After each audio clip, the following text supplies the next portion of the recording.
Assalamualaikum warahmatullahi wabarakatuh. Bismillahirrahmanirrahim. Alhamdulillahilladzi anzalas sakinata fi qulubil mu'minin liyazdadu imanan ma'imanihim. Asyhadu an la ilaha illallah wahdahu la syarikalah wa asyhadu anna Muhammadan abduhu wa rasuluh. Allahumma sholli wa sallim ala Muhammad wa ala ali Muhammad walhamdulillahi rabbil alamin. Wa qur rabbi a'udzu bika min hamazatis syayatin wa a'udzu bika rabbi ay yahdurun. Qala fakhruj minha fa innaka rajim wa inna 'alaika la'nata ila yaumiddin. Alhamdulillahirabbil alamin. Pada malam hari ini kita semuanya berkumpul atas izin Allah, atas pertolongan Allah, karena kita tidak memiliki kekuatan, karena kekuatan ada pada Allah. Dan saat kita melangkahkan kaki untuk menuju taman surga, yakni majelis taklim, tentu semuanya itu adalah atas kekuatan yang telah dikaruniakan oleh Allah kepada kita, sehingga Allah mendorong kita untuk masuk dalam taman surga. Semoga Allah memberikan pemahaman dan pengertian tentang apa yang nanti kita perbincangkan bersama-sama berkaitan dengan persiapan-persiapan menjelang Ramadan. Tentu yang pertama adalah introspeksi. Tidak harus menjelang Ramadan, tapi introspeksi atau koreksi diri itu setiap saat dan waktu. Namun kadang-kadang atau sering kita itu lengah lalai dari introspeksi diri, sehingga kita merasa aman-aman saja dari hukuman-hukuman Allah atau azab-azab Allah, yang azab itu ketika datang itu waktunya sangat cepat dan tiba-tiba. Hari ini kita yang berada ditakdirkan oleh Allah di Malang Raya masih bisa menikmati indahnya taman surga, yakni majelis taklim, yang sebelumnya tadi siang kita diingatkan oleh Allah tentang bagaimana ketika bumi itu menggerakkan kekuatannya. Kita pun tidak mampu untuk melarikan diri. Bumi hanya melihat kita seperti orang yang terkaget-kaget, seperti orang yang ketakutan. Kalau Allah berfirman, "Idza zulzilatil ardu zilzalaha." Tatkala bumi itu diguncangkan dengan guncangan yang sangat berat, idza zulzilatil ardu zilzalaha wa akhrajatil ardu asqalaha. Ini belum dikeluarkan isinya bumi. Karena ketika nanti bumi itu diperintahkan oleh Allah untuk mengosongkan isi perutnya, maka kosonglah bumi. Itu nanti apabila kiamat itu terjadi, kata Rasulullah dalam hadis Ibnu Jarir, itu beliau menceritakan tentang proses terjadinya kiamat. Nah, alhamdulillah pada malam hari ini kita mendapat tema muhasabah, introspeksi, yang terlebih dahulu diberikan satu kekuatan ayat-ayat Allah yang kita hendaknya memperhatikan dengan seksama tentang peringatan dari Allah tadi siang jam 2. Nah, ini apabila kiamat itu terjadi, maka Allah itu akan menghamparkan bumi menjadi rata seperti selembar kulit yang dihamparkan. Dihamparkan sudah oleh Allah. Dan manusia ketika itu tidak bisa kemudian menggerakkan bebas tubuhnya, tidak bisa. Karena yang tersisa saat itu hanya kedua telapak kakinya yang menapak di hamparan bumi itu. Karena semua makhluk itu dikumpulkan, dibangkitkan oleh Allah. Terus siapa yang pertama kali dipanggil oleh Allah? Ini persiapan menjelang hisab ini di akhirat. Maka kita jangan kemudian melupakan satu doa, Allahumma hasibni hisabai yasira. Ya Allah, hisablah kami dengan hisab yang mudah. Itu doa itu. Yang harus kita mintakan kepada Allah karena nanti itu sangat luar biasa. Karena menurut Aisyah radhiyallahu anha, orang yang ketika dihisab di akhirat itu pasti akan mendapatkan siksa. Nah, Rasulullah itu pertama kali dipanggil oleh Allah, wahai Muhammad, datanglah. Maka Nabiullah Muhammad SAW kemudian mematuhi perintah Allah tersebut, dan beliau melihat malaikat Jibril itu di sebelah kanannya Allah. Karena ini asisten yang diutus oleh Allah untuk menyampaikan pesan khusus kepada Rasulullah, termasuk yang juga sering murojaah bersama Rasulullah. Jadi Rasulullah itu kemana-mana itu dikawal oleh Jibril alaihissalam. Karena Jibril itu berada di sebelah kanan dan Rasulullah ini berada di depannya Allah, maka Rasulullah memberikan satu pernyataan, aku demi Allah belum pernah melihat Allah seperti ini. Melihat Allah itu langsung. Luar biasa. Nah, ketika itulah Nabiullah bertanya kepada Allah, wahai Allah, aku hendak bertanya kepada engkau, apakah benar makhlukmu yang di sebelah kananmu itu engkau utus kepadaku? Maka Allah menjawab, benar. Kalau begitu ya Allah, pertanyaan kedua, berikan hisab yang mudah kepada hamba-hambamu yang menyembahmu di seluruh penjuru bumi ini. Itu permintaannya Rasulullah. Permudahlah. Karena apa? Kita ini kalau sudah dihisab oleh Allah, maka nanti tidak ada ruang untuk kita membantah, tidak ada. Karena sudah terkunci mulut ini, yang hanya memberikan saksi adalah kulit dan kedua tangan kita. Itu nanti akan memberikan saksi. Dan di dalam satu surah, yaitu surah Al-Insyiqaq, itu Allah berfirman, ya ayyuhal insanu innaka kadihun ila rabbika kadahan famulaqih. Jadi wahai manusia, sesungguhnya engkau ini telah bersusah payah bekerja.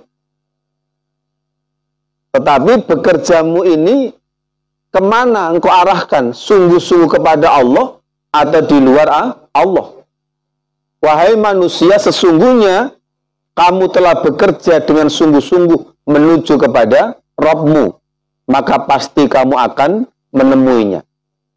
Itu artinya bahwasanya manusia itu anak Adam atau anak Adam itu benar-benar lemah. Meskipun dia bekerja dengan payah, dia sholat, dia puasa, dia sedekah, dia zakat, dia umroh maupun haji, atau bekerja untuk memenuhi kebutuhan kehidupan sehari-hari di dunia ini, tapi manusia tetap memiliki kelemahan. Maka barang siapa yang menginginkan jerih payahnya itu dicurahkan untuk ketaatan, ini pertanyaannya, jerih payah kita di dunia ini kita arahkan kepada ketaatan kepada Allah atau yang lainnya? Kalau memang betul-betul jerih payah kita itu kita arahkan, kita curahkan untuk ketaatan kepada Allah, maka hendaklah kita melakukannya. Dan tiada kekuatan bagi kita manusia, karena kita ini lemah, untuk mengerjakan ketaatan kecuali dengan pertolongan Allah. Maka setiap kali kita ingat kepada Allah, maka kita harus introspeksi di diri. Suatu ketika ada seorang wanita umur 30 tahun. Dan ini menjadi cerita nyata karena waktu itu saya yang menghadapi. Si wanita ini kebiasaannya adalah memuja-muja setan. Dia melakukan ritual-ritual yang mendatangkan setan dan seterusnya. termasuk dia mengundang bangsa jin. Tapi karena Allah masih melihat ada secercah keimanan di dalam hatinya, yang ketika itu dia kalau memiliki uang, dia ini dulu adalah seorang sales properti besar begitu, dan dia punya bisnis yang menjanjikan, meskipun dia harus ditipu oleh orang Inggris senilai 800 juta, namun dia ini tidak bergeming.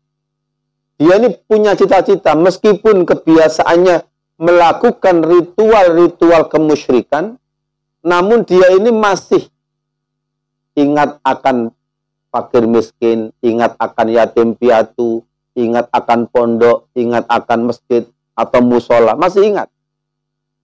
Ini namanya secercah cahaya keimanan. Dan ketika dia terbelit urusan-urusan kesyirikan, maka Allah pun mengangkatnya. Suatu ketika dia bermimpi, disuruh membaca kalimah Qul huwallahu ahad. Dan dia diantarkan ke satu kelompok yang isinya pemuda tinggi-tinggi, kemudian wajahnya bersinar. Maka dia menanyakan kepada saya, apa takwilnya? Saya tidak menawilkan, tetapi langsung saya jawab, kalau engkau sudah mendapatkan mimpi seperti itu, berarti Allah akan memberikan kekuatan kepadamu, Allah akan menolong dirimu untuk lepas dari kesyirikan itu. Karena kalimat Qul huwallahu ahad, katakanlah dialah Allah yang satu. Kalau seseorang itu sudah menyatakan Qul huwallahu ahad, katakanlah dia Allah yang maha satu, maka berarti dia harus punya komitmen untuk Allahus Somad. Bergantung kepada Allah. Karena bergantung kepada manusia pasti kecewa. Bergantung kepada makhluk yang lain pasti mengecewakan. Tetapi kalau kita bergantung kepada Allah, maka Allah tidak pernah mengecewakan. Jadi kecewa dan kecewa yang kita rasakan itu akibat dari ketergantungan kita kepada makhluk Allah. Dan muhasabah pada malam hari ini kita akan mengambil satu kalimat yang sering kita baca dalam lingkaran sholat itu adalah syahadat asyhadu alla ilaha illallah wa asyhadu anna Muhammad Rasulullah. Kalau seseorang itu sudah mengucapkan syahadat asyhadu alla ilaha illallah, dia harus punya komitmen. Konsekuensinya itu ada. Apa itu? Kalau beribadah harus ikhlas karena Allah lillahi ta'ala. Namun di tengah-tengah perjalanan kita beribadah kepada Allah, mengabdi kepada Allah, ternyata ada yang mengganggu stabilitas keimanan, keikhlasan kita. Ada dua sifat perilaku ini yang harus kita waspadai, yaitu riya dan sum'ah. Kalau riya itu ingin dilihat orang, dipuji orang. Kalau sum'ah itu ingin didengar orang dan kemudian dipuji oleh orang. Ini yang merusak. Maka suatu ketika Rasulullah pernah menyatakan, sesungguhnya aku lebih mengkhawatirkan atas umatku itu daripada Dajjal. Jadi Rasulullah itu ada satu perbuatan yang memang lebih Rasulullah khawatirkan daripada fitnah al-Masih Dajjal. Apa itu? Asyirkul khafi. Yaitu syirik yang tersembunyi. Syirik yang tersembunyi itu adalah riya atau sum'ah. Komitmen kita untuk mengucapkan syahadat asyhadu alla ilaha illallah, maka kita harus latihan mengabdi kepada Allah dengan penuh keikhlasan. Pelan tapi pasti kita sedikit meminimalisir kebiasaan-kebiasaan riya dan kebiasaan-kebiasaan sum'ah. Karena riya itu termasuk syirik yang tersembunyi. Dan kita sering melakukan. Selama kurun waktu 11 bulan, kita itu banyak sudah. Riya, sum'ah. Riya, sum'ah. Kita beribadah apapun. Mau sedekah atau mau zakat, atau mau infak, atau membantu meringankan beban orang. Pinginnya itu kita dipuji-puji. Diagung-agungkan atau diunggul-unggulkan. Nah, saat itu amal ibadah kita itu hangus. Sia-sia. Sehingga yang ada itu hanya apa? keburukan dan keburukan. Kita berbuat baik sholat, ingin dipuji, kan berarti di mata Allah tidak baik itu. Setelah sholat kita berbuat buruk, berarti minus kita ini. Selama 11 bulan penuh, kita itu minus. Lebih banyak keburukan yang kita lakukan daripada kebaikan. Atas izin Allah, beberapa hari lagi kita akan diberi titipan tamu dari sisi Allah, yaitu Ramadan, itu untuk membersihkan kita sebersih-bersihnya.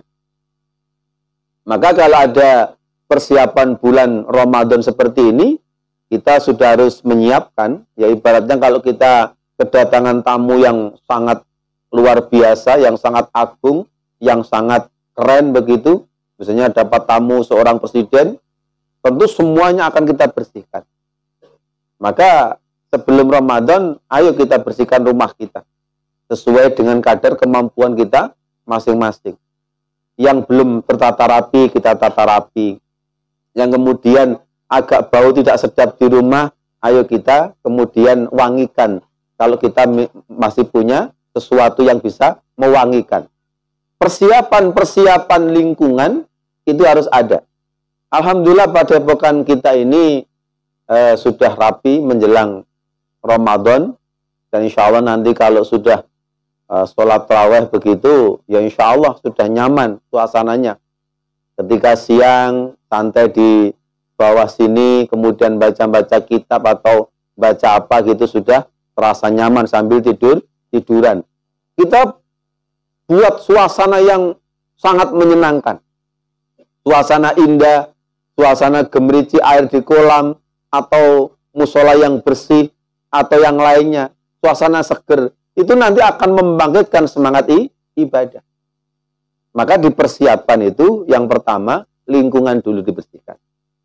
Kemudian, menjelang Ramadan, ini kan kalau saya ibaratkan, bulan Rajab itu seperti angin. Rajab itu seperti angin. Kalau waktunya Sya'ban itu seperti awan. Jadi angin itu langsung mendorong awan. Dikumpulkan. Maka ketika dikumpulkan pada saat bulan Ramadan, itu nanti turun hujan. Dan hujan itu akan memberikan suasana segar, kemudian menghilangkan rasa dahaga kita, karena yang haus sejatinya dalam diri kita itu adalah ruh. Ruh kita itu haus. Karena selama 11 bulan penuh, ruh kita itu kelaparan. Tidak kita berikan suplai vitamin keimanan di dalam diri ruh tadi itu. Sehingga hidup kita itu penuh dengan kesumpekan. Itu karena rohnya ini sedang mengalami kelaparan. Yang kita beri makan itu nafsu saja tiap hari itu. 11 bulan penuh nafsu itu gemuk. Rohnya kurus. Maka Allah masih belum ridho.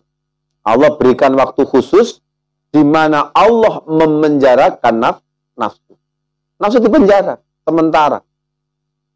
Dan supaya nafsu itu tidak mudah terganggu kestabilan dirinya, maka Allah berikan pertolongan, setan di penjara. Sehingga praktis nafsu itu sudah tidak ada yang mendorong kecuali kebiasaannya. Nah, kita ini punya kebiasaan-kebiasaan buruk yang kita sudah tahu sendiri keburukan kita.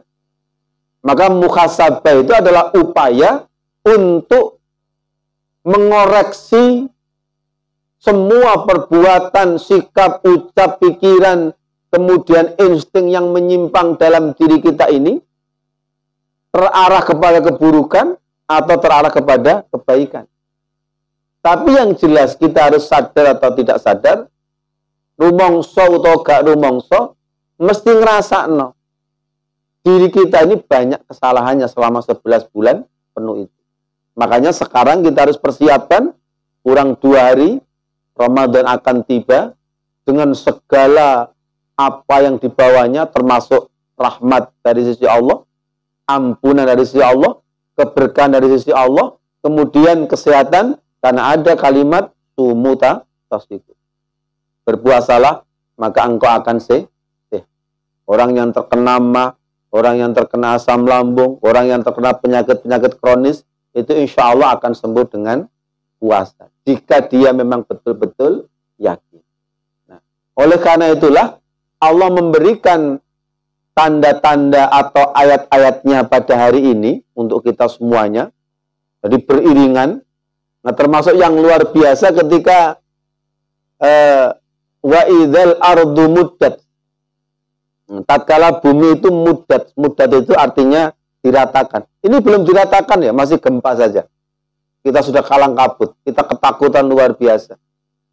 Tapi alhamdulillah Allah masih memberikan apa istilahnya pertolongan untuk kita semuanya, menikmati ilmu, kemudian menimba ilmu, berkumpul di taman surga untuk menikmati surganya Allah sementara. Ini namanya taman surga. Jadi saat kondisi seperti ini, di mana bencana-bencana silih berganti tiada henti, sambung bergayut tiada henti, dan kita pun jangan berhenti. Kalau bumi ini sedang bergerak, meskipun ini maaf ya, Indonesia itu kan di atas lempeng raksasa, ya, lempengnya itu raksasa, nggak tanggung-tanggung. Nah, ketika lempeng ini bergerak, ya jangan tanya, habis betul itu. Wong kalau kena tahun 2004 Aceh itu saja ya, 9,9 hampir 10 skala Richter, itu aja sudah mampu melompatkan air laut itu ke daratan itu 100 km. Bergerak air itu ke atas. Itu luar biasa. Kalau Allah sudah bilang bumi bergerak, udah tidak ada satupun yang bisa menghalanginya. Bumi tolong itu pendamkan semuanya, benamkan semuanya. Ada istilah likuifaksi. Jadi bumi bergerak, cair, melumer, kemudian gedung-gedung pencakar langit itu bukan hancur, kesedot ke bawah tanpa ada suasana debu yang mengiringinya. Tapi tadi ini siang ini peringatan, khususnya Malang Raya. Apa yang diingatkan oleh Allah? Allah mengingatkan bahwasanya pergerakan keimananmu sedang bermasalah. Orang-orang Malang Raya diperintahkan oleh Allah lewat ciptaannya yaitu bumi supaya mengingat kembali Allah. Tidak ada apa-apanya manusia itu dengan bumi. Kalau bumi sudah marah, semua akan dimuntahkan. Semua akan dikeluarkan. Lapindo, isi perut bumi dikeluarkan. Belum kiamat kita sudah melihat bagaimana proses bumi itu mengeluarkan isi perutnya. Tapi ketika kiamat terjadi, itu nanti bumi seluruh isinya akan dikeluarkan. Sudah mulai emasnya dikeluarkan. Itu hati-hati nih, sudah menjelang hari kiamat. Ramadan tahun ini tentu akan berat bagi yang memang merasakan berat. Tapi kita berusaha supaya Ramadan tahun ini akan memberikan nilai positif dalam keimanan kita, ketaatan kita. Secara bertahap, kita tata kembali kekurangan-kekurangan ibadah kita di tahun-tahun yang lalu. Kemudian Ramadan tahun ini kita persiapkan sebaik-baiknya sesuai dengan kadar kemampuan kita masing-masing. Jadi itu sementara yang bisa saya sampaikan. Boleh ada yang perlu ditanyakan, saya persilahkan.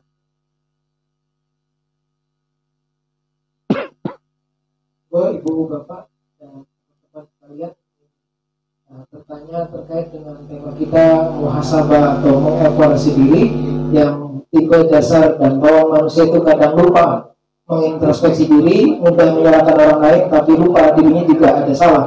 Baik itu penjelasan dari Ustaz Harun tadi menyadarkan kita bahwa menjelang Ramadan ini kita harus banyak mengevaluasi diri, merenung perjalanan Islam ini.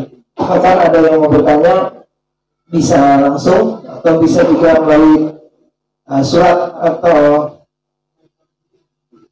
tulisannya. Bapak biasanya ibu-ibu umahat yang di sambil menunggu jamaah menanyakan lewat tulisan, maka kita coba mengingat kembali tentang peristiwa Aisyah radhiyallahu anha itu bertanya kepada Rasulullah berkaitan dengan ayat fasaufa yuhasabu hisabai yasira. Jadi kalau seseorang itu diperiksa oleh Allah, maka tentu dengan pemeriksaan yang mudah, itu harapannya.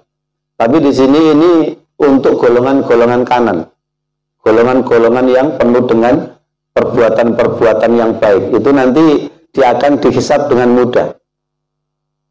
Pada saat ada satu pernyataan manukishul hisaba udhib, barang siapa yang diperiksa dengan teliti dalam hisab, berarti dia disiksa. Artinya teliti. Nah, ketika dihisab itu ada nanti di akhirat itu dia dipanggil. Rasulullah itu dipanggil oleh Allah. Wahai Muhammad, sini, dipanggil. Sudah dipanggil saja. Tapi ada orang yang dipanggil, nanti seperti kita ini dipanggil, itu dituanya macam-macam sudah. Mulai hartanya, mulai tenaganya digunakan untuk apa, hartanya untuk apa, dicari dengan cara apa. Itu semua yang jelimet begitu kata orang Jawa. Tapi kalau orang-orang yang beriman golongan kanan, ini ayatnya sudah jelas. Fasaufa yuhasabu hisabai yasir. Jadi Allah itu akan memeriksa dia dengan pemeriksaan yang mudah. Nah, saat Aisyah radhiyallahu anha bertanya tentang ayat ini, maka Rasulullah pun menjawab. Jawaban beliau adalah dzakal ardu innahu man nuqishal hisaba udhib. Hal itu hanyalah pemeriksaan biasa. Jadi seperti misalnya tanya, sini kamu, Fulan, dari mana? Dari sana. Sudah. Tapi kalau pemeriksaan teliti sampai detail, kamu dari mana? Dari Surabaya. Ngapain kamu di Surabaya? Begini. Di sana apa kamu tadi mampir? Di sana. Terus itu keluar itu pertanyaan itu. Makanya jangan heran ketika nanti di yaumil hisab seseorang itu berdiri menunggu giliran untuk ditanya oleh Allah, itu 40 tahun ukuran akhirat. Menurut Abu Hurairah radhiyallahu anhu, satu hari akhirat jika dikonversi dengan di dunia ini itu 10.000 tahun. Itu paling minim. Ada dalam hadis menurut Umar itu sampai 100.000 tahun. Ini 10.000 tahun, paling minim. Menurut Abu Hurairah. Bayangkan 40 tahun itu ada berapa hari itu? Setahun ada 365 hari, kalikan 40. Kalikan 10.000 misalnya. Itu nunggu kan apa? Sangat detail Allah itu meneliti kita. Tapi orang-orang yang beriman itu nanti diperiksa dengan pemeriksaan yang sangat mudah. Wahai Fulan, sini. Dulu kamu di dunia ngapain? Begini ya Allah. Oh ya sudah. Saja. Dan di bulan Ramadan itu kan ada doa. Allahumma innaka afun tuhibbul afafa fu'ani. Ya Allah, sesungguhnya Engkau adalah Maha Pemaaf, maafkanlah kami. Perbedaan istighfar dengan afun, kalau istighfar itu diampuni, tapi ditanya dulu sama Allah. Kalau istighfar itu, kalau kita baca astagfirullahaladzim, astagfirullahaladzim tiap hari itu nanti di sana tetap ditanya oleh Allah. Meskipun nanti juga diberi ampun. Oh begitu ya kelakuan, sudah tidak apa-apa, kamu minta maaf. Tapi kalau sudah Allahumma innaka afun, itu catatannya itu dihapus oleh Allah. Tapi kalau istighfar itu masih dicatat oleh Allah. Nanti ditanya lagi itu. Dulu ngapain enggak seperti ini? Catatanmu seperti ini. Begini alasannya, ya sudah, kamu ku ampuni. Tapi kalau afun itu seseorang meminta maaf pada Allah, Allah memaafkan, catatannya dihapus. Jangan meremehkan doa Allahumma innaka afun tuhibbul afwa fa'ani ketika waktu puasa itu. Karena doa ini itu ada waktunya puasa. Tidak pada bulan-bulan yang umum atau hari-hari yang umum. Ini dikhususkan. Makanya Ramadan itu milikku Allah. Dan aku nanti akan membalasnya. Kalau orang itu beribadah dibalas 10, 100 sampai 700 kali lipat. Tapi kalau puasa itu urusanku. Puasa itu urusanku, kata Allah. Dan aku yang akan menilainya. Aku yang akan memberikannya. Sampai contoh misalnya seseorang itu memberikan 1 biji kurma bagi orang berbuka, maka itu akan menjauhkan dia dari jilatan api neraka. Itu baru 1 buah kurma. Apalagi banyak biji yang kita berikan. Nah, makanya kita ini berharap tetap diperiksa oleh Allah, tapi dengan pemeriksaan yang mudah. Maka doanya adalah Allahumma hasibni hisabaya yasira. Ya Allah, hisablah daku dengan hisab yang sangat mudah. Ayo kita lanjutkan pertanyaan dari salah seorang jamaah. Monggo. Ini ada pertanyaan, 2 pertanyaan, saya bacakan satu dulu. Menceritakan pengalaman yang baik dengan maksud pengalaman itu bisa jadi contoh yang baik untuk yang lain. Apakah itu termasuk riya? Tapi pengalaman itu hanya diceritakan pada 1 orang. Langsung yang kedua, Ya. Yang kedua, apa yang perlu dipersiapkan untuk menghadapi bulan Ramadan agar ibadah puasa kita mudah dikerjakan? Jadi yang pertama, kadang-kadang kita kan sering menyampaikan tentang pengalaman kita. Dan tentu di sana pasti ada terselip riya atau sum'ah. Nah, tapi kita latihan. Kita ini belum terbebas dari riya dan sum'ah. Itu yang mengganggu stabilitas syahadat kita. Makanya di Indonesia ada kebiasaan ketika menjelang ijab kabul mengucapkan syahadat. BBE syahadate murad marid ditopo meneh. Nah, ini yang ditakutkan Rasulullah. Rasulullah itu lebih takut berkaitan dengan Dajjal untuk umatnya daripada riya untuk umatnya daripada Dajjal. Rasulullah lebih khawatir, mengkhawatirkan umatnya ini terkena riya ini fitnah yang luar biasa ini. Apa disangka nggak fitnah? Fitnah itu. Dan kita sudah terlibat. Tapi Allah kan inna rabbi ghafurur rahim. Sesungguhnya Rabb itu maha pengampun lagi maha pemurah. Kita ini sudah latihan terus. Latihan gagal. Ya, seperti halnya kalau ada anak SD kelas 1, dia ini bodoh.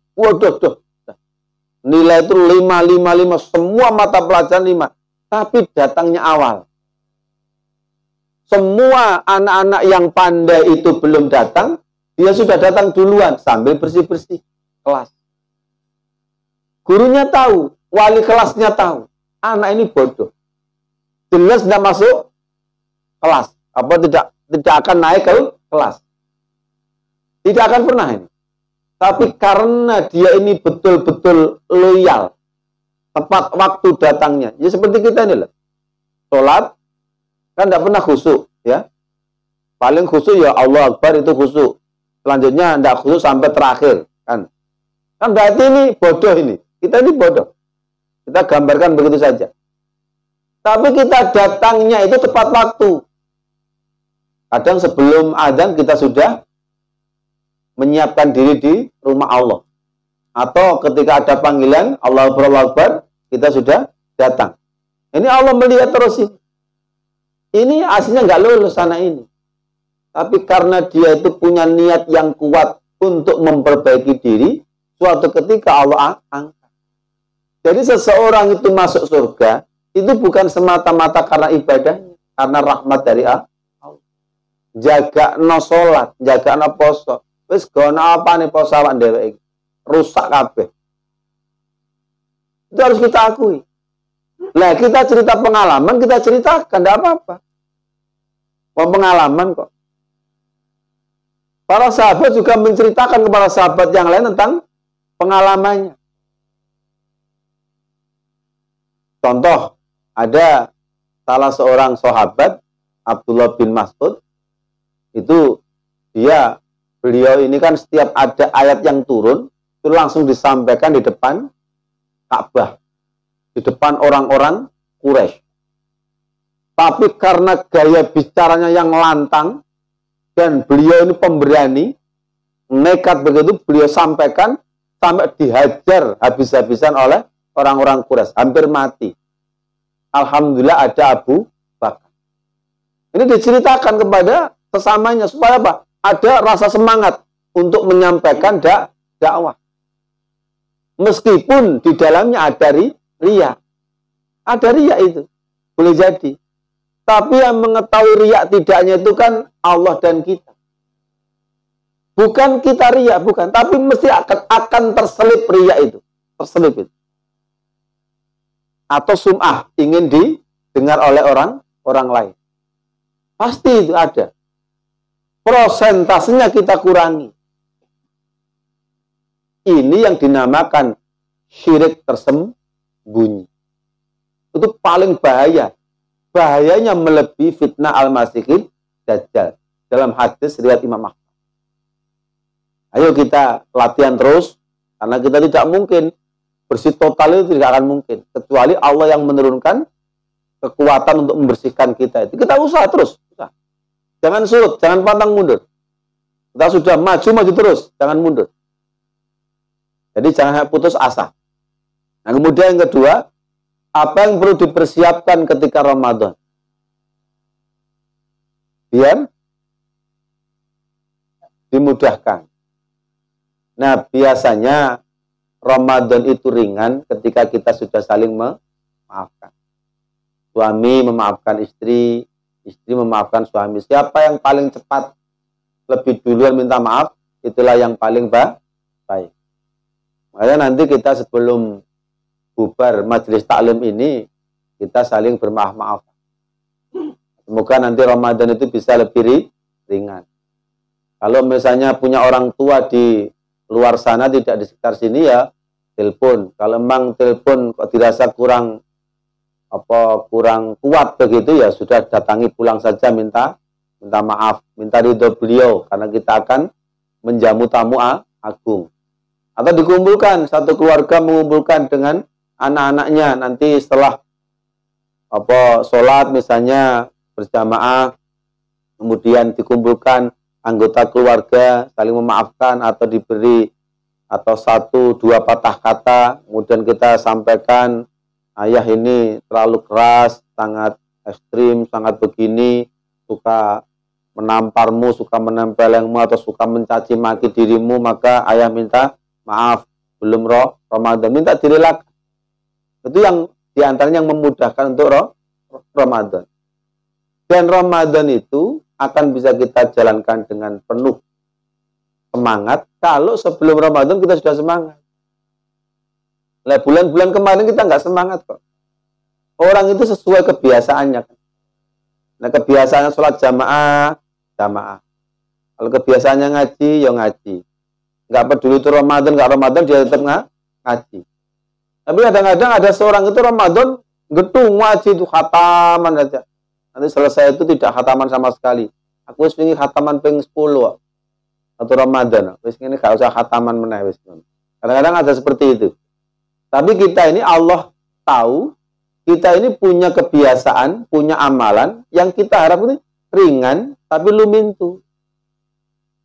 Aku dua amalan ringan tapi lumintu. Apa?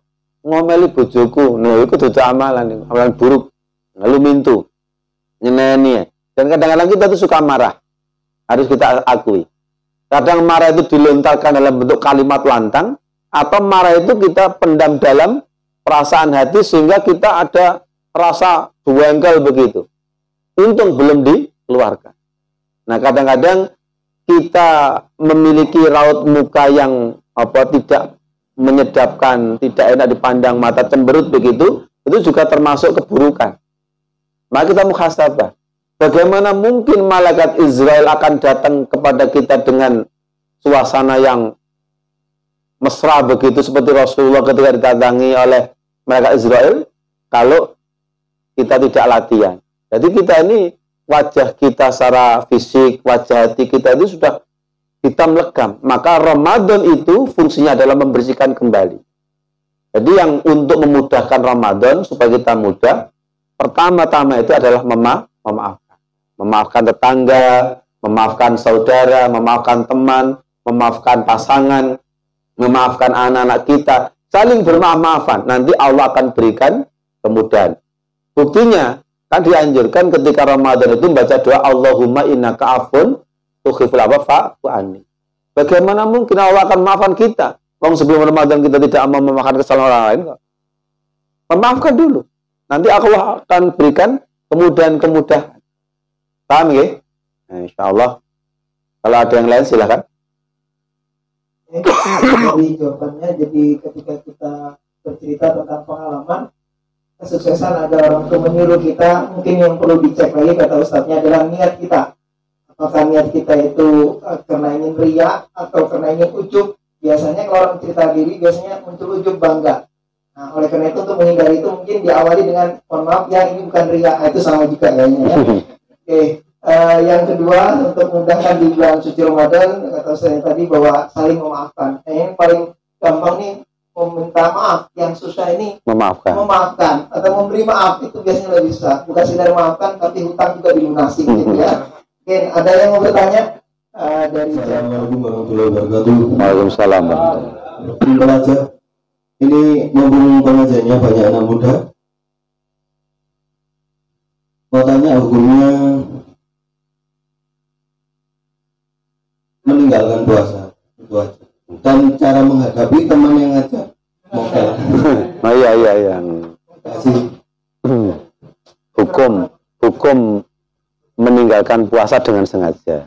ini sepertinya pengalaman pribadi atau pengalaman orang lain. Hukum meninggalkan puasa, mungkin alasannya meninggalkan apa nanti Ustaz akan menjawab. Jadi perintah puasa itu kan seperti yang kita senantiasa dengarkan di saat bulan Ramadan, itu ya ayyuhalladzina amanu kutiba alaikumus ya. Jadi ini ada arahan, himbauan dari Allah untuk orang-orang yang beriman. Ya ayyuhalladzina amanu, untuk orang beriman itu.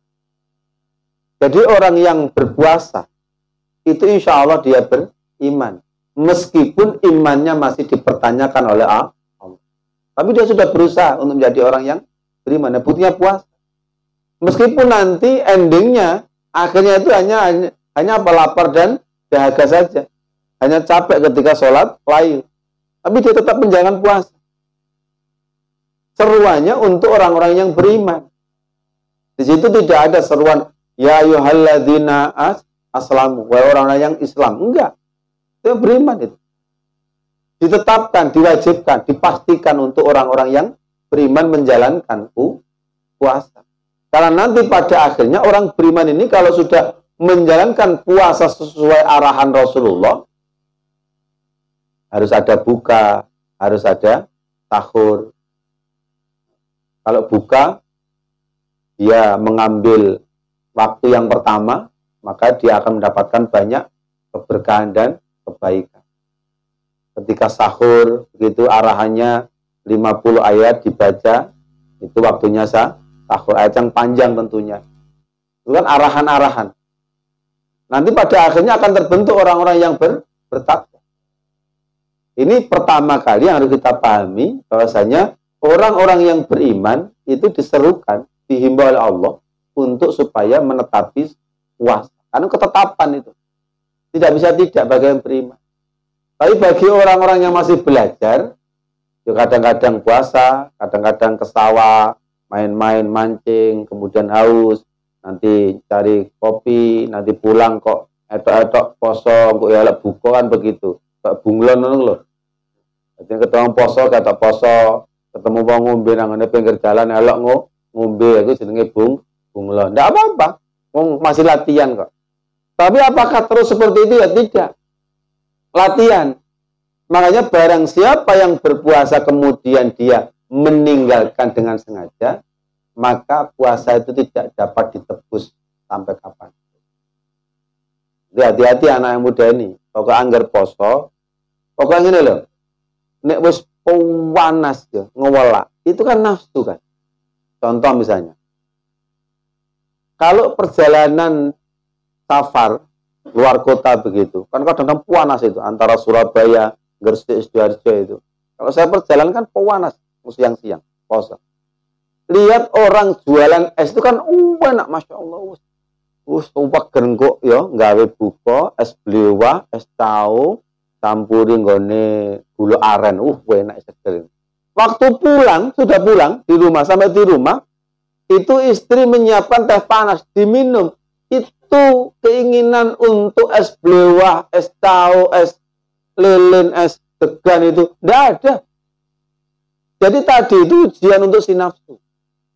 Apalagi kalau di terminal Bungurasi, itu anak-anak pengamen, itu mangan seenake dhewe ngono. Ya jarno wong iku lambe-lambene dhewe. Awake dhewe, kene salamu lapo kok delok ae ngono. Ngono kok. Jadi salahna tak delok ae kok enak. Mengisar terus ya pegel. Tolator kok mangan kabeh, kok pengen buka. Nah, nafsu itu bilang begini, terus terang aja saya jujur ya. Nafsu saya itu bilang, udahlah nggak apa-apa, kamu buka, kan kamu safar. Orang yang perjalanan jauh itu kan boleh buka, tapi yang benes mari ngono ya nyaur. Bukota, dulu tak kok popo, benes gak perjalanan saya nyaur. Itu apa nafsu yang bilang demikian? Tidak saya hiraukan, meskipun ada keinginan kuat. Maka barang siapa yang dia berpuasa, niat poso, tidak muntah, tidak kemudian dia pingsan, tidak kemudian dia misalnya berjima misalnya, meninggalkan dengan sengaja, maka puasa yang seberapapun banyaknya tidak akan bisa untuk mengganti puasa sehari yang dibatalkan dengan sengaja. Maka jangan sekali-kali kita membatalkan, meninggalkan puasa dengan sengaja. Meninggalkan dengan sengaja, membatalkan dengan sengaja. Itu sama saja. Mau sudah diberikan kesehatan, kekuatan, bisa beli makanan untuk buka atau sahur, tapi dia tidak menjalankan. Itu sama halnya ketika seseorang itu sholat. Bahasanya itu dia tidak meninggalkan, hanya menyia-nyiakan. Adha'u sholat itu menyanyiakan, bukan tarku sholat. Gandengannya, kalau sudah orang itu adha'u sholat, menyanyiakan sholat, itu pasti memperturutkan hawa nafsu. Kalau seseorang itu terbiasa menyanyiakan sholat, tidak tepat pada waktunya, pasti dia akan memperturutkan hawa nafsu. Kok dia sudah tepat waktunya, kok dia tetap memperturutkan hawa nafsu, itu berarti sholatnya masih belum membekas. Dan kita harus akui, sholat yang kita lakukan belum membekas dalam diri kita. Sehingga sholat yang sebetulnya mencegah dari perbuatan mungkar, ternyata kita masih berbuat mungkar. Itu berarti sholat masih belum membentuk jiwa nahi mungkar. Nah, kemudian kalau seseorang itu meninggalkan puasa, berarti dia ada resiko dengan Allah. Kalau dengan manusia tidak ada resiko. Kamu puasa atau enggak, kamu bohong atau enggak ada urusan. Kamu puasa itu urusannya Allah, miliknya Allah, dan aku Allah yang langsung akan memberikan imbalannya, itu Allah langsung. Berarti orang yang sudah berani meninggalkan puasa, berarti dia sudah siap dengan hukuman dari Allah. Makanya latihan, dilatih sejak kecil. Dari TK, dilatih puasa duhur, atau puasa asar, puasa maghrib. Nanti kalau sudah dewasa, baru sudah terbiasa berpuasa. Meskipun pada hari pertama itu sangat berat. Tapi kalau dilakukan, insya Allah. Karena yang bisa masuk surga lewat pintu royan, royan itu pintu puasa, itu hanya orang yang berpuasa. Tapi ada sahabat yang boleh masuk dari berbagai macam pintu. Itu diantaranya adalah Abu Bakar As-Siddiq. Itu dipersilahkan. Pintu sholat masuk silakan, pintu royan puasa silakan, pintu haji, pintu sedekah, pintu jihad silakan masuk. Tapi kalau untuk pintu royan, itu khusus untuk orang yang berpuasa. Jadi hati-hati jangan sampai tidak puasa. Jangan sampai dengan sengaja meninggalkan puasa atau membatalkan puasa. Tapi kalau membatalkan pahala puasa kita sering. Poso-poso. Ini poso. 30 dino 29 dino. Tapi sik ghibah, sik namimah adu-adu, sik goro ngono. Kon mau teko ndi? Aku mau turu padahal mancing nang ngene berantas. Goro. Ketokane didik tapi goro itu bisa membatalkan pahala puasa. Bukan membatalkan puasanya, membatalkan pahalanya. Jadi banyak hal. Nah, di antara itu ghibah dan namimah adu-adu atau apa? Ngerasani. Dan kita itu bulan poso yo kadang-kadang sik ngerasani. Akhirnya apa? Tetap poso tapi pahalanya gak ono. Itu namanya apa? Berapa banyak orang yang berpuasa hanya bisa menahan lapar dan dahaga tapi tidak mendapatkan apa-apa. Paham ya? Mari kita tutup kajian pada malam hari ini dengan doa kafaratul majlis. Subhanakallahumma bihamdika, la ilaha illa anta, astaghfiruka wa atubu ilaik. Assalamualaikum warahmatullahi wabarakatuh.